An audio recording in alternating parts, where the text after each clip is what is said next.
बहुत लोगों को बहुत तरह का भ्रम है, लोगों के अंदर एक तरह की अफवाह भी है कि लॉकडाउन 3 में बहुत सी छूटें हैं।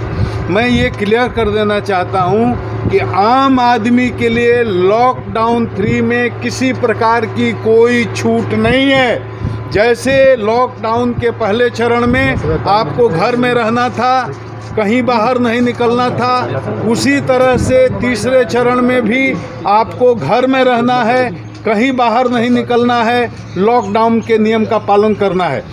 तीसरे चरण में पूरे राज्य को ग्रीन जोन, रेड जोन में बांटा गया, रेड जोन और ऑरेंज जोन में बांटा गया है। कोई भी ग्रीन जोन बिहार में नहीं है। रेड जोन में कोई एक्टिविटी नहीं, पहले बताया गया। कंटेनमेंट एरिया में कोई एक्टिविटी नहीं, पहले ही बता दिया गया है।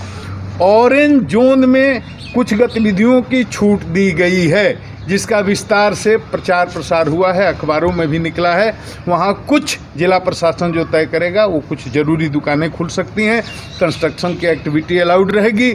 मनरेगा, जल जीवन हरियाली, नल, बहुत सारी सरकारी योजनाएं शुरू होंगी। लेकिन फिर रिपीट करता हूं कि आम आदमी के लिए कोई छूट नहीं है।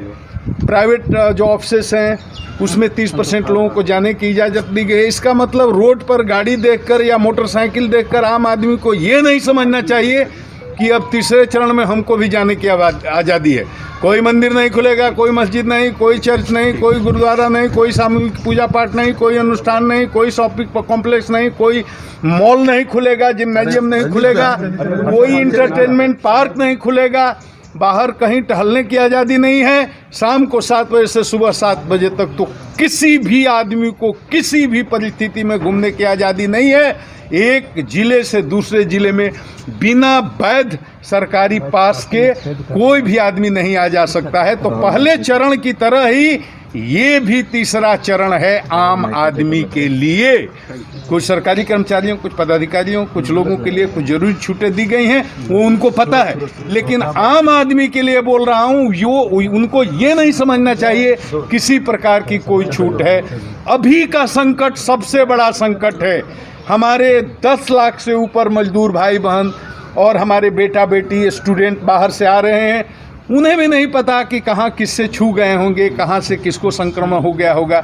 वो बेचारे बहुत ही निराश हैं, हताश हैं, बहुत दुखी हैं, बहुत पीड़ा से, बहुत कष्ट का समय काट करके बिहार आ रहे हैं। बिहार में हम लोग उनका स्वागत करेंगे, लेकिन उनसे भी निवेदन करेंगे कि यहाँ जो SOP बनाया गया है, जो सिस्टम बनाया गया है, नियम बनाया गया है, उस नियम का पालन करके बिहार को बचाने में सहयोग करें। सीमा पर जहाँ चलेंगे वहाँ स्क्रीनिंग होगी, उसके बाद यहाँ बॉर्डर पर पहुँचेंगे सीमा पर स्क्रीनिंग होगी, उसके बाद उनको उनके ब्लॉक में ले जाया जाएगा, वहाँ उनकी जांच होगी, क्वारंटाइन किया जाएगा।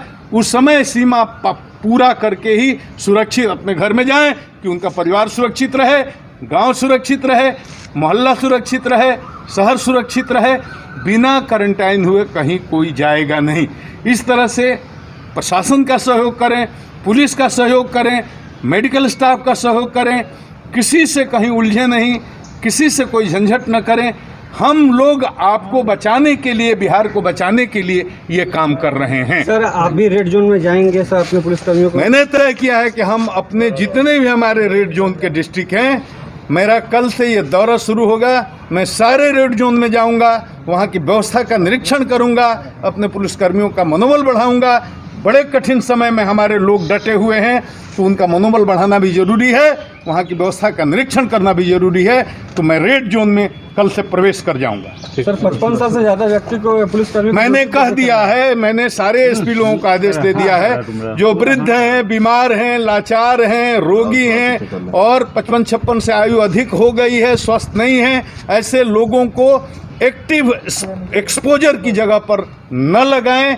उनसे कोई बहुत ही साधारण कम कठिन ड्यूटी ऑफिस में, कार्यालय में जहां जरूरत हो वहां उनसे काम लिया। तो GRP को फिर से ड्यूटी पे बुला लिया गया। देखिए, जब GRP ट्रेनें बंद थी तो GRP पुलिस को हम लोग अलग काम में लगाए थे, विधि व्यवस्था संधारण में। जब स्पेशल ट्रेनें आ रही हैं तो जहां जितनी